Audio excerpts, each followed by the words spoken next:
سلام صخبركم تخاتلتي شجاي انترتينمنت كما يتقنيو باركس كم مقصلتا مدبنا مبار نلومي بزعبا ناي تقمي ابو السودا زدسس نشتي حبريتا حزنا لكم مصينا لنا سانا صنحو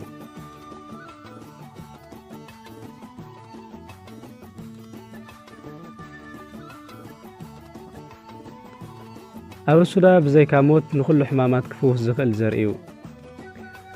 ابو السودا بلاك سيدس بزح كاب زيت نغرلهم ግን ከ አحያለ ጥቅሚ ካብ ዘለዎም ዘርኢ ሓደ እዩ ሳይንሳዊ ስሙ ነጄላ ሳቲቫ ተባሂሉ ዝጽዋዕ ابو السودا ኣብ ጥቅሚ ካብ ዝውዕል ድሮ ልዕሊ 2000 ዓመታት ኣውጢሩሎ ነዚ ኣብ ጥቅሚ ከውዕሎ ካብ ዝጅምሩ ቀዳሞት ጥንታውያን ግብጻውያን እዮም ኣዴታት ሃገርና ሕምባሻ ኣብ ዘዳልዋሉ እዋን ከዓሰወን ነዊሕ እዋን ክጸንሕ ብምድላይ ابو السودا የእቴን ክስንክተኦ ካብ ዝረኣዩን ሓያሎ ዓመታት ኮይኑሎ ካብ 40 ንላዕሊ ጥዕናዊ ጸገማት ابو السودا ሕክምናዊ ረድኤት ክረኽቡ ከም ዝኽእሉ ሕክምናዊ መጽናዕታት የመልክቱ ንገለ ካብኦም ባዕር ክንደስስ ንርግኣት ሓደ ማንካ ጣውላ ዘይቲ ابو السودا ኣብ ጥራሕ ከብድኻ ምውሳድ ሙሉእ መዓልቲ ንቑሕን ርጉእን ኮንካ ክትውዕል ይሕግዘካ ከምኡውን ድሕሪ ድራር ዓራት ቅድሚ መሓዝካ ሓደ ማንካ ጣውላ ዘይቲ ابو السودا ምውሳድ ሙሉእ ለይቲ ልኡም ድቃስ ክትረክብ ይኽእለካ ሓደ ማንካ ጣውላ ዘይቲ ابو السودا ምስ ሓደ ፍንጃል ቡን ሓዊስካ ምስ ሰትዮ ድማ ናይ ኣእምሮ ጭንቀት ኣልዩ ርግኣት ከም ዝፈጥረልካ ይንገር ንሰዓልን ኣዝማን ብዘይቲ ابو السودا መዓልታዊ ኣፍ ልብኻን ሕቑኻን ምድራዝ ኣብ መዓልታዊ 3 ማንካ ጣውላ ዘይቲ ابو السودا ምስታይ ከምኡውን 2 ማንካ ጣውላ ዘይቲ ابو السودا ኣብ ዝፈልሐ ማይ ብምእታው ሃፍኡ ብምስሓብ ነዞም ዝተጠቕሱ ሕማማት ንምፍዋስ እወታዊ ውጽኢት ከም ዘሎ ሕክምናዊ መጽናዕትታት የመልክቱ ከጨውጨውን ድኻምን ኣብ ምእላይ ሓደ ማንካ ጣውላ ዘይቲ ابو السودا ምስ ሓደ ብኬሪ ጽማቕ ኣራንሺ ሓዊስካ ን10 ተኸታተልቲ መዓልታት ወትሩ ንጎ ምስታይ ውጽኢቱ ብቐሊሉ ክትዕዘቦ ከም ትኽእል ክኢላታት ይረድኡ ናይ ምዝካር ክእለት ይዕቢ ኣብ ምቅልጣፍን ናይ ምስትውዓልን ክእለትካ ኣብ ምትርናዕ ሓደ ማንካ ጣውላ ዘይቲ ابو السودا ብ100 ሚሊ ሊትር ማይ ምስ ዝፈልሐ ተኽሊ ናዕናዕ ዝተሓወሰ ፈሳሲ ን10 ተኸታተልቲ መዓልታት ምስታይ ኣገዳሲ እዩ ንጸጸር ኩሊት ربع كيلو ጽሩይ ብዝግባእ ብማይ ዝተሓጽበ ابو السودا ربع كيلو ጽሩይ መዓርን ምድላው እቲ ابو السودا ብዝግባእ ተጣሒኑ ምስ መዓር ከም ዝሓብር ምግባር ካብዚ 2 ማንካ ጣውላ ቀኒስካ ኣብ ሓደ ኩባያ ዝፈልሐ ማይ እቲኻ ኣብ ጥራሕ ከብድኻ ምስታይ ውጽኢት ከም ዘሎ ሕክምናዊ መጽናዕትታት የመልክቱ ሕማም ሽኮር ዘለዎም ሰባት ግና መዓር ክወስዱ ጽቡቕ ኣይኮነን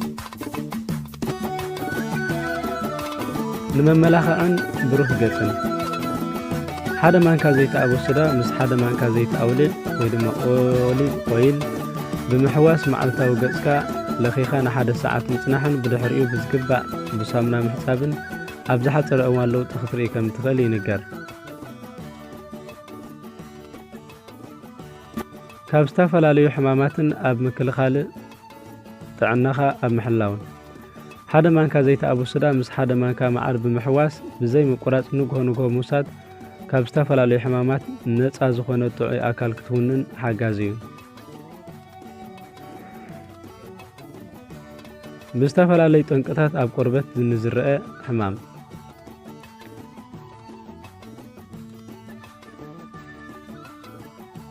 ብዝተፈላለዩ ጠንቅታት ኣብ ቆርበት ንዝርአ ቁጥዕን ነድርን ፈለማ ነቲ ቁጥዕ ዘለዎ ከባቢ ብማይን ሳሙናን ብዝግባእ ምሕጻብ ብምቕጻል ነቲ ከባቢ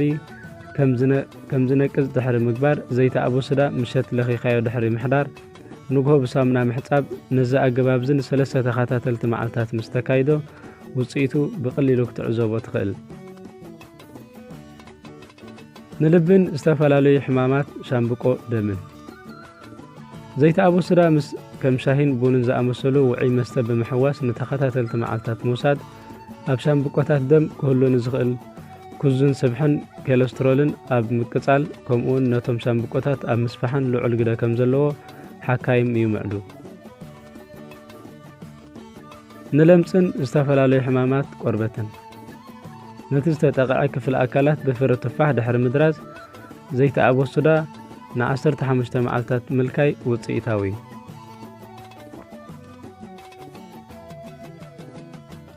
ንቕርጥማትን ሕማም ሕቖን ንዝተወሰነ ዘይቲ ኣቦስዳ ለበት ክሳብ ዝብል ብምፍላሕ ካብቲ ቅርጥማት ዝስማዓካ ክፍሊ ኣካል ኣትሪርካ ብምድራዝን ኣብ መዓልቲ 3 ግዜ 1 ማንካ ጣውላ ዘይቲ ኣውሊዕ ምውሳድ ፍቱን መድሃኒት እዩ። ንሕማም ርእሲ ብዘይቲ ኣቦስዳ ግንባርካን ኣብ ከባቢ እዝኒ ዘሎ ክፍሊ ኣካል ን3 ተኸታተልቲ መዓልትታት ምድራዝ ከምኡውን 1 ማንካ ዘይቲ ኣቦስዳ ኣብ ጥራሕ ከብድኻ ምስታይ ንሕማም ከስዐ ኣብ 1 ኩባያ ጸባ 1 ማንካ ጣውላ ዘይቲ ኣቦስዳ ሓዊስካ ኣብ መዓልታዊ 3 ግዜ ምስታይ ድሕሪ 3 መዓልቲ ውጽኢቱ ብዝግባእ ክትሪኦ ኢኻ።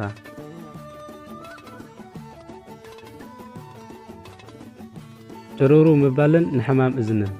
1 ንጣብ ዘይቲ ኣቦስዳ ኣብ እዝንኻ ምንጣብ ብመልክዕ ሻሂ ኣዳሊኻ ምስታይ።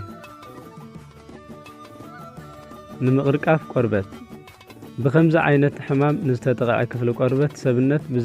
ብዘይቲ ኣቦስዳ ብተደጋጋሚ ምልካይ እቲ ሕማም ክሳብ ዝእለ ድማ ደጋጊምካ ምልካይ ይግባእ። መስበርቲ ኣዕጽምቲ ኣብ ምጽጋን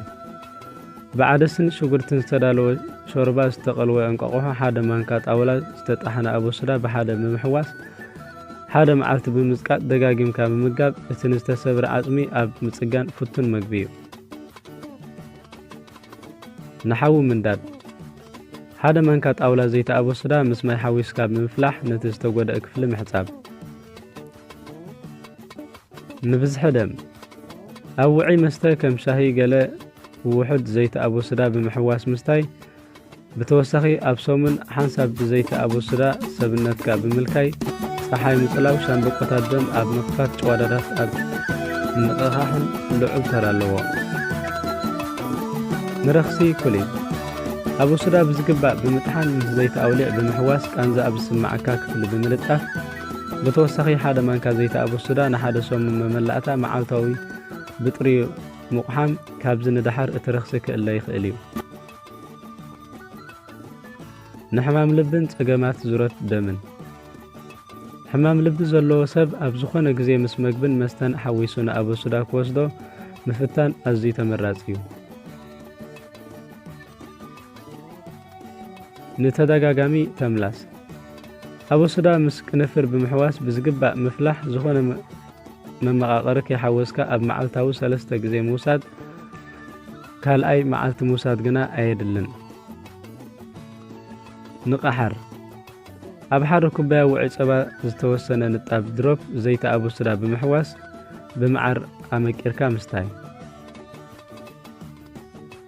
ንሕማም ዓይኒ ቅድሚ ናብ ዓራት ምድያብካ ኣብ መንጎ ዓይንኻን እዝንኻን ዘሎ ክፍሊ ገጽ ብዘይቲ ኣቦስዳ ብዝግባእ ምድራዝ ከምኡውን ብካሮት ኣብ ዝተዳለወ ውዑይ ሻርባ ዘይቲ ኣቦስዳ ብምንጣፍ ምስታይ።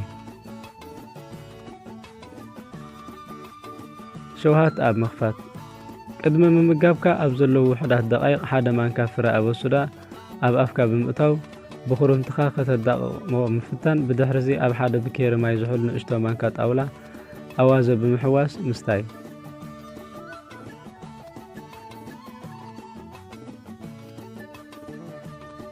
ክቡራት ተኸታተልቲ ሽገይ ኢንተርቴይንመንት ንሎሚ ኣዳሊናዮ ዝነበርና ብዛዕባ ጥቕሚ ኣቦስዳ እዚ ይመስል። ብዝግባእ እንተዳ ተጠቒምናሉ ነዞም ክንጠቕሶም ዝጸናሕና ሕማማት ክፍውስ ይኽእል እዩ። ኣብ ጥቕሚ ክነውዕሎ ድማ ተስፋ ይገብር። ስለቲ ምክትታልኩም የቐኒየልና።